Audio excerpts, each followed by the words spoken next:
Welcome to Cleantech Forward, a foresight podcast where we explore clean tech customers, capital, and Canada's path to net zero. Tune in to learn more about Canada's most exciting clean tech startups, industry success stories, investor insights, and academic initiatives as we accelerate the growth and impact of clean tech together.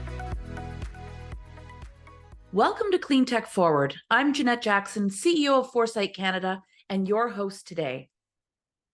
All around the world, scientists, researchers, advocates, and activists are making a tremendous amount of noise about climate change and the dangers that it poses to the stability of our society.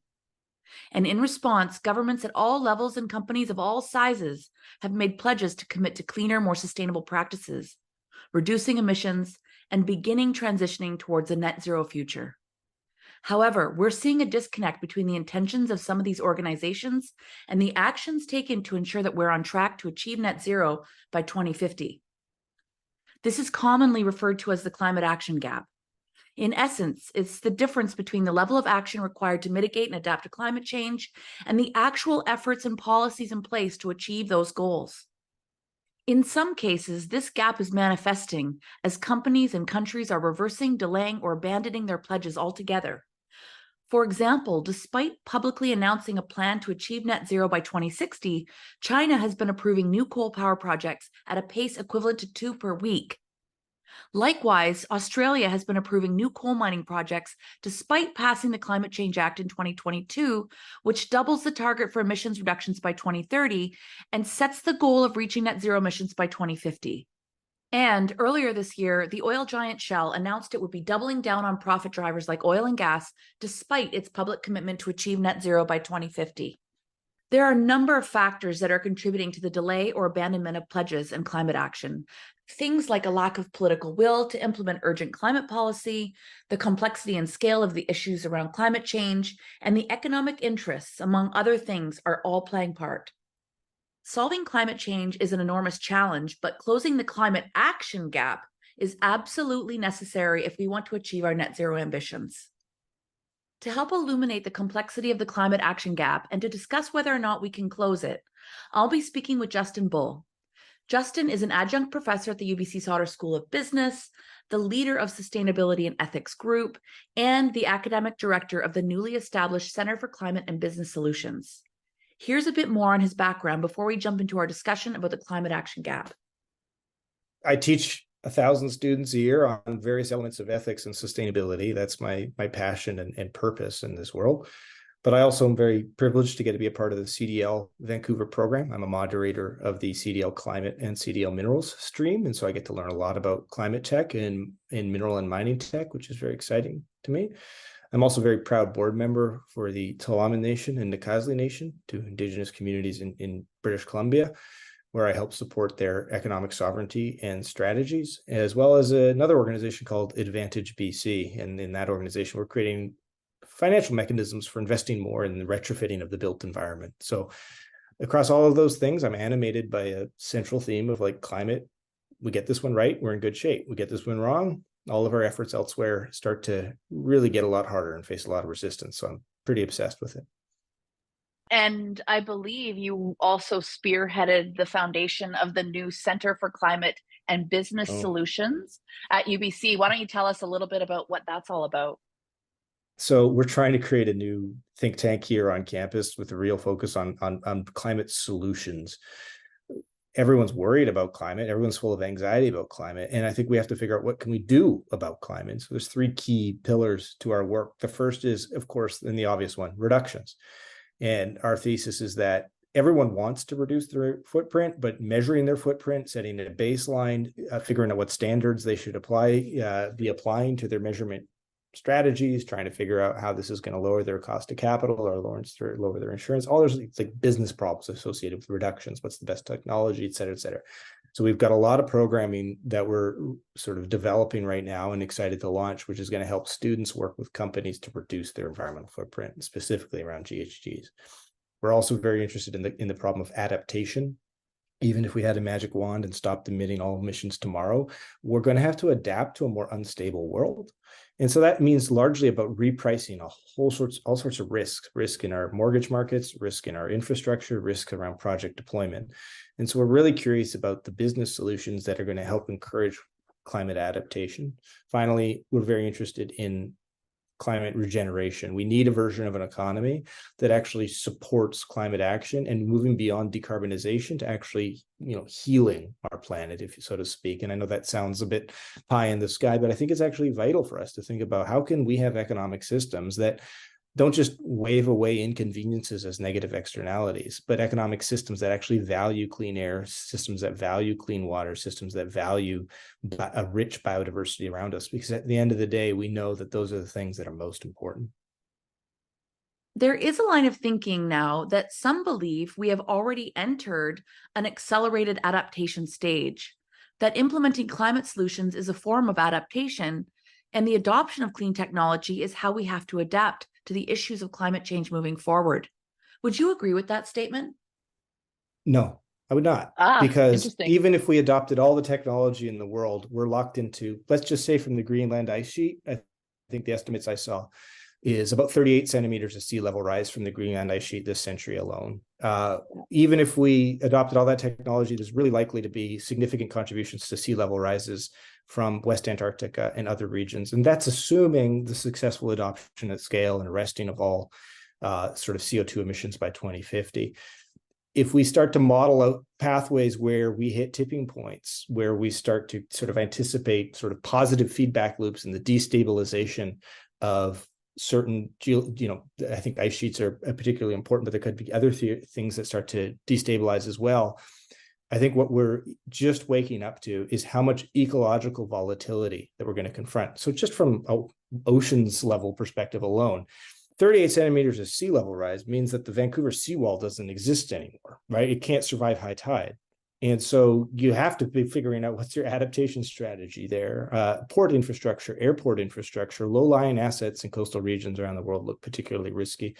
But so do assets that rely on, let's say, seasonal regularity. If you're an agricultural investor in South Asia and you assume the monsoon is going to be regularly appearing and making your rice farming productive, and then suddenly you get a decade where it doesn't show up.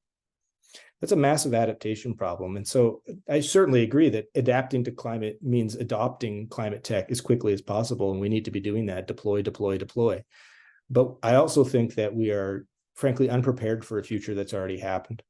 And that there's a whole bunch of additional risk and volatility in the ecological system on which our society resides that we're not even really wrapping our head around yet, because we've gone beyond certain tipping points already. And it seems likely to me that unless we see a dramatic change in behaviors of markets in the next 6 years, we're likely to hit more tipping points. And so I think the adaptation process is just starting off, and we're going to see that largely play out in insurance markets, where insurers are going to start aggressively repricing their risk exposure to all of the negative effects of climate. I think that's a great segue into some of the folks that we had at our first ever Climate Economy Summit last month, where we started to lean into the conversation around the climate action gap, and we had some insurance folks there. Why don't you share with everyone your thoughts on what that summit is really all about and why it's important for us to understand some of these details? I think our motivation, or my motivation at least, in participating in that event was to say, let's move beyond conferences and summits and webinars that feel like everything's great. It's all kittens and unicorns. And if we just got to it, we'd solve this climate problem, without recognizing that successful climate action really requires us to look at some of the structures that our economy reside on, and recognize that successful climate action is going to force us to interrogate some of the assumptions about our world that might not seem totally, valid. So after the summit, I was talking to a participant who owns a beautiful rural property and is very concerned that increased fire risk in Canada's land base is going to make it harder for them to insure their home. And they thought this was just so profoundly unjust. There was this sense of entitlement, like I should have my rural property insurable. The government should step in. They should subsidize this. It's my right as a property owning Canadian to have my risk protected. And that's the kind of assumption that I think is going to crumble in the face of, let's say, for example, persistent increased wildfire risk, which I think at this point in time, we have to just accept as normal and routine as opposed to something new. It is something we're going to have to live with. And I don't know, for example, that a beautiful residence in a rural property surrounded by combustible trees is in any way entitled to wildfire insurance. Or if it is entitled to that insurance, it might be more expensive than the property itself. And so it's a perfect example of nobody wants to say the uncomfortable parts of climate out loud. Nobody wants to say that there might be losers, not just winners. No, everyone wants to sit at the intersection of climate like it's just a great business opportunity, when in fact it is a great business opportunity. I don't think there's any denying that, but it's also a massive repricing of assets. It's wrapping our head around a whole new risk landscape that we're not used to. It's wrapping our head around the possibility that there's going to be way more volatility in all of the systems we rely on, and that we don't know exactly how society is going to respond to that volatility. And it's also recognizing that successful climate action isn't always good politics, that the kind of durable political coalitions we need are going to be really hard to build if successful climate action, for example, means very aggressively pricing and walking away from very heavy sources of carbon emissions like fossil fuels. And so I think the Climate Economy Summit was largely about moving beyond the surface level conversations that make us feel warm and fuzzy about all the great things we were doing into places of discomfort. Because I think it's in those places of discomfort that we'll find the motivation to be more creative, more innovative, more ambitious, and more urgent in what we're trying to do. Yeah, I couldn't agree more. I just recall over the last 12 to 18 months sitting through these traditional quote unquote economic summits, and there's nothing really new or controversial you can sink your teeth into. It was all interest rates are high. It's hard to find good people to fill certain jobs. It's expensive to own a home, and just tax for this, tax for that. But what does that mean if you're a consumer, if you're a small business owner, if you're head of some, a corporate strategy around, innovation, sustainability, resiliency, and competitive advantage? Like, what do all these things mean in the macroeconomic sense? Like, how do you place yourself into that? So that's why I too was excited. You started to talk about some of the costs of not leaning in on clean tech and climate tech, yet we are still seeing some companies and countries sometimes shifting or moving away from some of their commitments. Why do you think companies and countries are abandoning or walking back their lines and targets on climate pledges? Well, I think it's a good question. And we'd have to put all that in context. And so for some companies, for example, if you're asking them to cut off their nose to spite their face, i.e., you're a traditional fossil fuel producing company who for decades has known nothing but traditional processes for producing fossil fuels, and you are asked to transition, let's not be naive. That's wildly difficult. You're asking a company to bet on their own demise, so to speak, or at least the demise of the traditional business model. And oftentimes they don't have the culture, they don't have the human capital, and they don't have the vision that would actually lead them there. But I also think that what we're seeing is the limit of voluntary contributions. I think at the end of the day, successful climate action is not going to be driven by voluntary corporate commitments. I think that when we start to see CEOs walk back their commitments to net zero or investing in renewables, for example, we're starting to see the limits to which they're willing to go. I'm frankly much more upset about companies who are spending much more money on share buybacks and dividends than they are on investing in climate action. Because I think that's what suggests is that, well, they'll talk about climate action and it'll sound like a sensible strategic priority. I think what we're really seeing is the logic and the dominant logic of the market is still just more influential because the markets haven't adequately priced climate risk. And so we're all living in the carbon bubble, where we think there's all this carbon out there and that carbon is going to make us money. And so we don't want to worry about upsetting that golden goose. But once we start pricing the risk of climate into that carbon bubble, suddenly that carbon is going to look a lot less attractive. So that's on the corporate side. I would just kind of summarize it. This is not hard. It forces moments of cognitive dissonance. And two, that I'm not going to rely on voluntary commitments to be there. And it's rare to hear this from a business professor, but maybe I'm like, yeah, regulate aggressively. That's actually what's required is coercive regulation if we're actually going to meet our targets. Now, at a national level, the big famous example out of the UK in the last few weeks, I think is largely driven by someone thinking that playing around climate commitments is going to be good politics. and that it's going to build a new political coalition, or that they're trying to make an argument that walking away from commitments to net zero or bans on internal combustion engine by 2035, et cetera, that somehow that's going to be, help salvage their political reputation. I'm not convinced I'm not particularly worried about what Rishi Sunak decided to do, because one, I think, for example, the internal combustion engine, not the UK not having a ban is not going to prop up the traditional car manufacturing industry. The demise of the traditional car manufacturing industry is coming from BYD in China, where 43% of car sales in August were electric. It's going to come because the electric vehicle will become cheaper and more available at scale from a next generation, not of legacy manufacturers, but novel manufacturers who are just winning on cost. And secondly, if Rishi decides to walk back on their 2050 commitments, that just means they're going to miss out on the wave of climate capital that's looking for places to play. Now, is climate capital struggling to find places to play in the UK right now? Sure. There's renewable energy stocks are taking a beating right now because they're facing a whole bunch of bottlenecks in their supply chain. Right? They're facing difficulties with project deployment, and they're facing difficulties around the financing of their climate projects. And so there's a lot of elements at play here, which may make it easy to sort of overreact to, let's say, what the CEO is doing or what the prime minister in the UK is doing.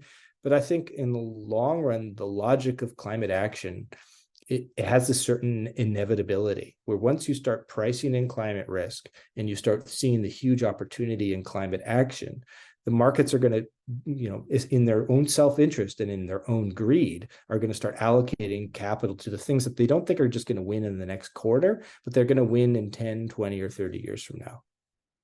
So is this a financial incentive conversation, or do we need to take more coercive measures?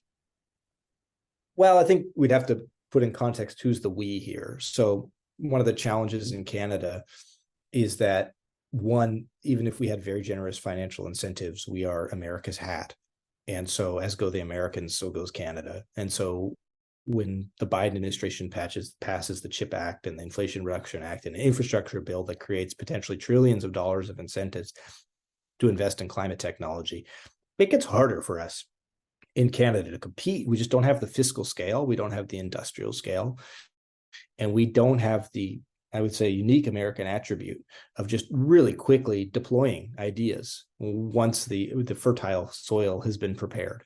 I think we have to wake up to recognize that climate action means moving beyond our self-image as a commodity developer and start to embrace our self-image as a project developer and innovator. But I would also argue that some coercive measures will be required, and it's the appropriate kinds of coercive measures. It's tempting to think that we can ban our way to climate action, and maybe we can, but I'm more inclined to think that we need to stick to our guns. And if we've set a roadmap for a carbon price, for example, stick to that. Give industry certainty. Even if it's coercive certainty, provide them certainty. Give them an insight into where they should be allocating capital in a carbon-constrained world. And I think they'll do a really good job finding the right solution. The challenge with coercive measures is that when a government is facing a range of political issues, it's kind of hard to stick to your guns. So when the entire nation agrees that we have a cost of living crisis and a housing crisis, I'm not surprised when people suddenly start ranking climate action as their third most important priority. I think there's a huge lesson to be learned from the climate movement in the fact that now Canadians are more concerned about housing than cost of living, which is that if people aren't meeting their most fundamental needs, they're going to forget about climate. Even if it is an existential risk, at least existential to our way of life, it's going to go secondary to food on the table or a roof on their head. And so we better come up with climate solutions that are capable of having a politically durable coalition who want to support them, and climate solutions which also ensure that people are having their other needs met. Because we're not going to if we're asking people to sacrifice their way out of this crisis, if we're asking people to just pay more money in order to get out of this crisis, don't be surprised when you suddenly get populist governments and rhetoric that upend all of the great progress we've made in the last 15 years around climate action. What do you see as the most significant barriers to closing the climate action gap? And the second part is, what role does technology and innovation play in addressing that gap? So I think there's a few barriers. Is one, at the moment, there's a political action gap. because it's not necessarily good politics to be really coercive. And so I think telling a more simple, optimistic, and inclusive version of a climate story that helps bring along a broader coalition, recognizing that climate is not a culture war issue. Climate is just sensible. In a sense, climate is a conservative issue. It's protecting our institutions. It's protecting our land base. It's protecting our societal fabric. And getting more people involved in that conversation so that we can close that political action gap. So it becomes good policy, becomes good politics. I think there's a financial gap because finance markets are largely underpricing carbon risk, this so-called carbon asset bubble. And I think that financial markets are desperate for regulatory certainty so they can deploy more climate capital. And in the Canadian context, I think this means looking at what Americans are doing and looking at the European Union and asking, are the tax incentives and structures that we're providing as lucrative, if not more lucrative, than those competing jurisdictions? I think there's an expertise gap because everybody is convinced that they have the right answer to climate. And everyone thinks that no, climate action means forest carbon. No, climate action means electric vehicles. No, climate action means banning fossil fuels. No, climate action means all becoming farmers and staying at home and depriving ourselves of any ambition. I think what we have to recognize is that every discipline and every ideology has a view on climate that has its limits. There's real boundaries to the explanatory powers of these ideas. And so there's like intellectual humility that closes the action gap. And then finally, I think particularly in the Canadian context, and this sort of segues into your next question, is that we have to start not just accelerating technology and innovation solutions in Canada, but we have to be scaling them in Canada.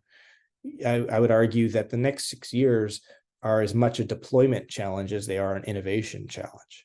And so what I would be obsessed with is figuring out what are some existing innovations where the technical risk is low and maybe the business risk is somewhat high or the business risk is a medium level.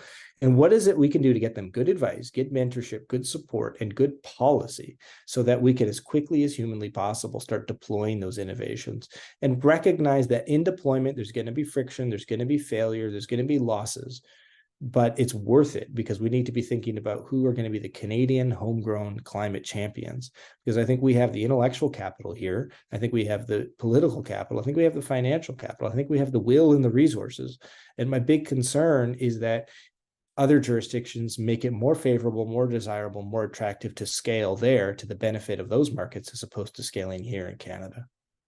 We know that there's some ambition. How can we convert this ambition into tangible actions?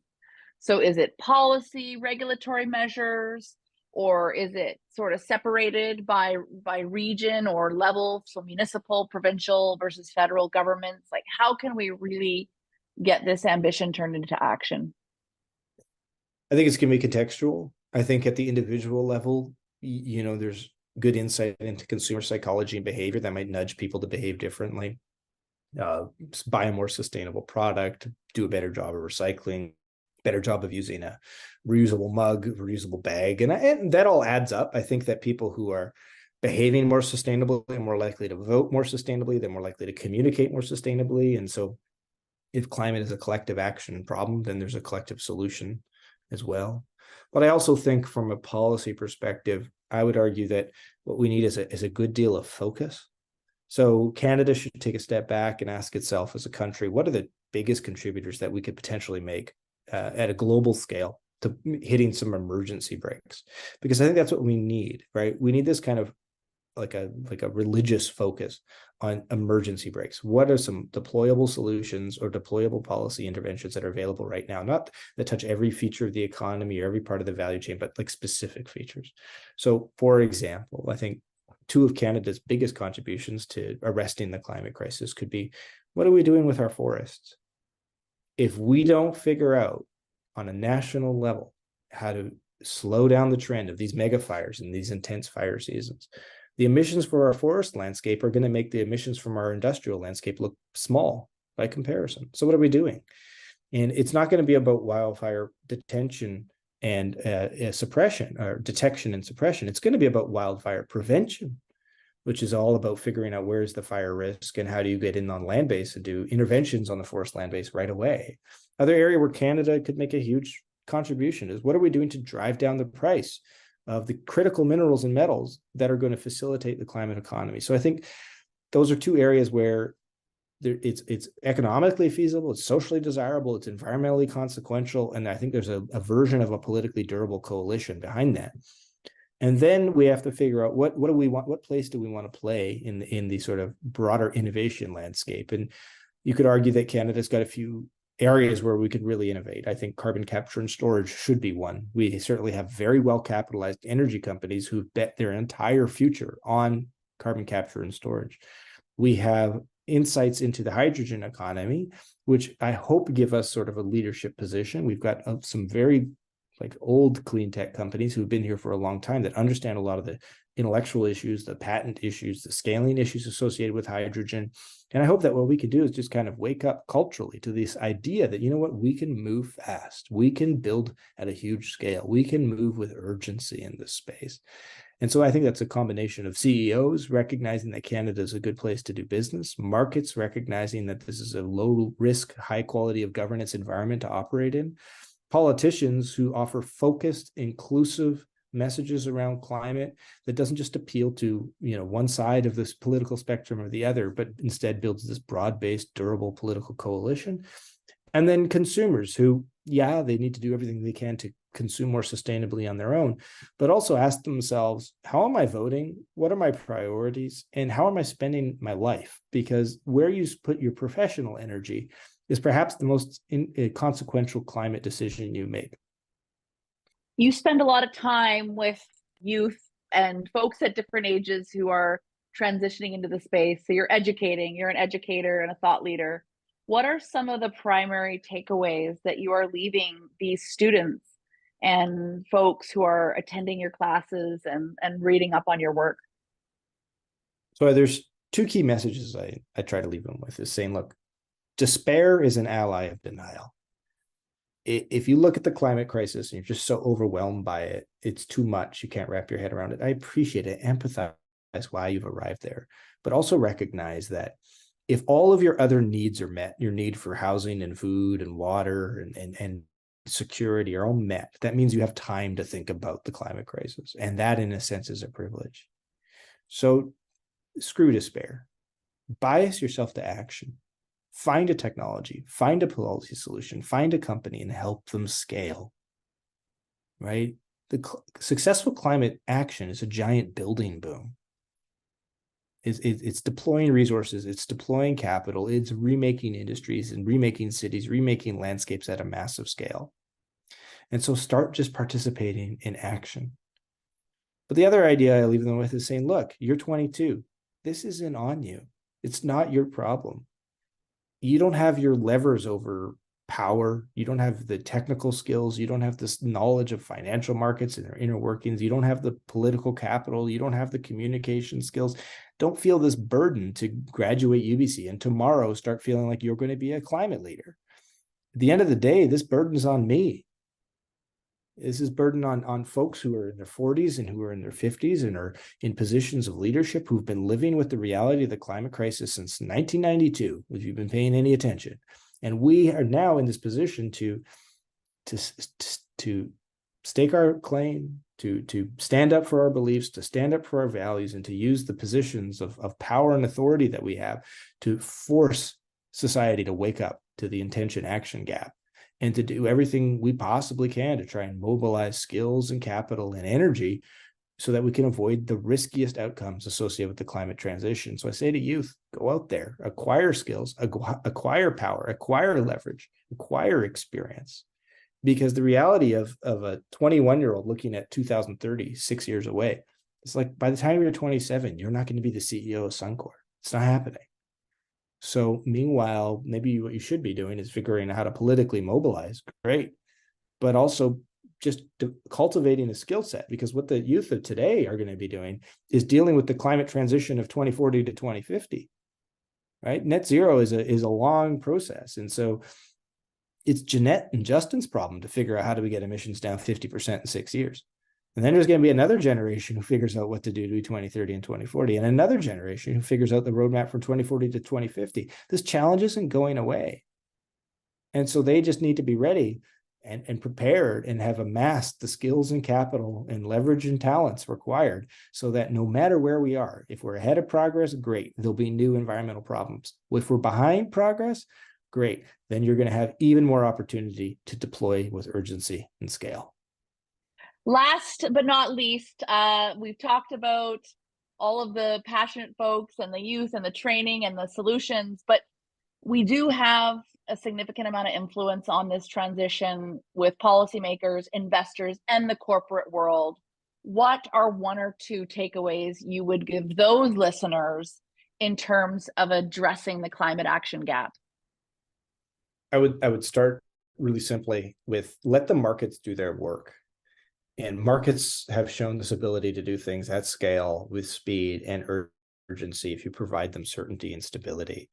And if we were going to ask markets to do work around one thing, it would be pricing climate risk.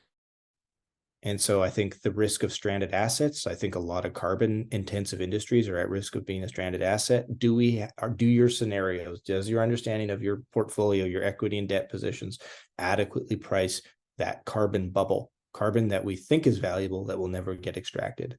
And have we adequately priced adaptation risk? Are we thinking about infrastructure decisions? Are we thinking about mortgage lending? Are we thinking about insurance markets through a risk lens? So find the big stick, find the big lever. And I think pricing risk is probably the biggest one. The second is then to provide complete stability and certainty around the kind of policy incentives you want to introduce to promote climate innovation and investment.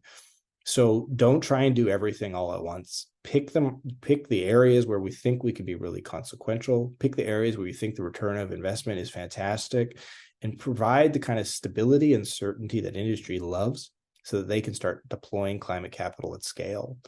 So this means I'm not a big believer that government is going to invest us out of this problem. I don't think government has enough money to invest their way out of this particular challenge.